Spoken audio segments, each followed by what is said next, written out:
வணக்கம் நண்பர்களே!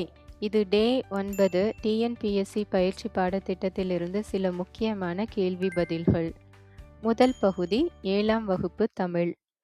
முதல் கேள்வி: முல்லைக்கு தேர் தந்து வான்புகழ் படைத்த வள்ளல் யார்? விடை: பாரி.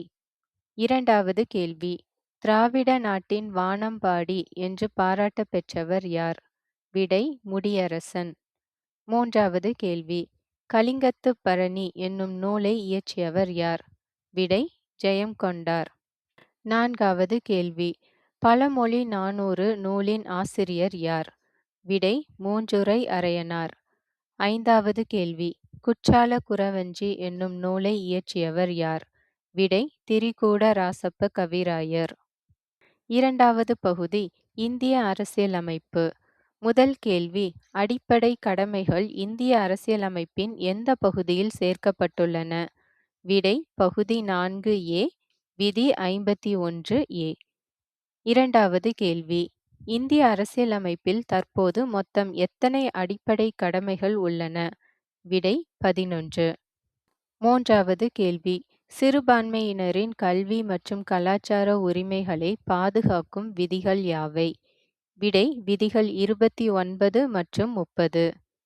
நான்காவது கேள்வி: ஆட்கொணர்வு நீதி பேராணை என்பது எந்த அரசியலமைப்பு விதியின் கீழ் வெளியிடப்படுகிறது? விடை: விதி 32 உச்சநீதிமன்றத்திலும் மற்றும் விதி 226 உயர் நீதிமன்றத்திலும் ஆகும். ஐந்தாவது கேள்வி: பொது வேலை வாய்ப்புகளில் அனைவருக்கும் சம வாய்ப்பு அளிக்கும் அரசியலமைப்பு விதி எது? விடை: விதி 16. மூன்றாவது பகுதி கணிதம். முதல் கேள்வி: இரு எண்களின் விகிதம் 3:4 மற்றும் அவற்றின் மீபேவா 4 எனில் அந்த எண்களின் மீசீமா என்ன? இதற்கு முதல்ல அந்த இரண்டு எண்களை கண்டுபிடிக்கணும். எண்களை கண்டுபிடிக்கிறது ரொம்ப ஈஸி. அந்த விகிதத்தில் இருக்கிற எண்களை மீபேவால பெருக்கணும். 3ஐ 4ஆல் பெருக்கினால் 12, 4ஐ 4ஆல் பெருக்கினால் 16. அந்த இரு எண்களாவன 12 மற்றும் 16.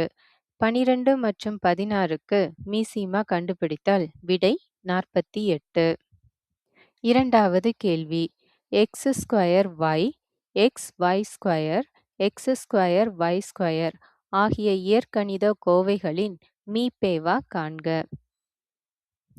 மீபேவா என்பது பொதுவான மாறிலிகளில் உள்ள குறைந்தபட்ச அடுக்கை குறிக்கும். எக்ஸின் குறைந்த அடுக்கு x, அதாவது xின் அடுக்கு 1. yன் குறைந்த அடுக்கு y, அதாவது yன் அடுக்கு 1. எனவே மீபேவா xy. சரியான விடை xy. மூன்றாவது கேள்வி: 5, 6, 8, 9 மற்றும் 12 ஆகிய எண்களால் மீதியின்றி வகுப்படும் மிக சிறிய எண் எது? மிக சிறிய எண் என்றாலே அது எல்சிஎம் தான். டா வகுத்தல்ல நம்ம இந்த 5 எண்களுக்கும் மீசீமா கண்டுபிடிக்கும் போது சரியான விடை 360 கிடைக்கும். நான்காவது கேள்வி: 2/3, 4/9, 5/6 ஆகிய பின்னங்களின் மீசீமா என்ன? இதுக்கு ஒரு ஃபார்முலா இருக்கு.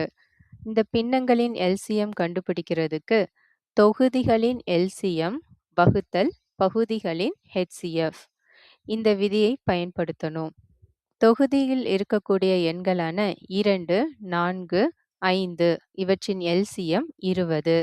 பகுதியில் இருக்கக்கூடிய எண்களான 3, 9, 6 இதனுடைய ஹெச்சிஎஃப் 3. எனவே விடை 20/3. ஐந்தாவது கேள்வி: இரு எண்களின் மீசீமா 210 மற்றும் மீபேவா 14. அவற்றில் ஒரு எண் 42 எனில் மற்றொரு எண் என்ன? இதுக்குரிய ஃபார்முலா உங்களுக்கு ஞாபகம் இருக்கா? முதல் எண் பெருக்கல் இரண்டாம் எண் is equal to LCM into HCF.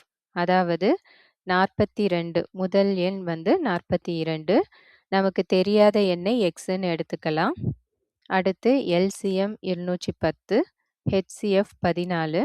இந்த எண்களை ஃபார்முலால அப்ளை பண்ணி சால்வ் பண்ணும்போது நமக்கு விடை 70 கிடைக்கும். சரியான விடை 70.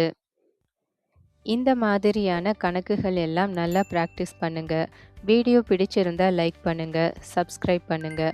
நாளைக்கு பார்க்கலாம். நன்றி.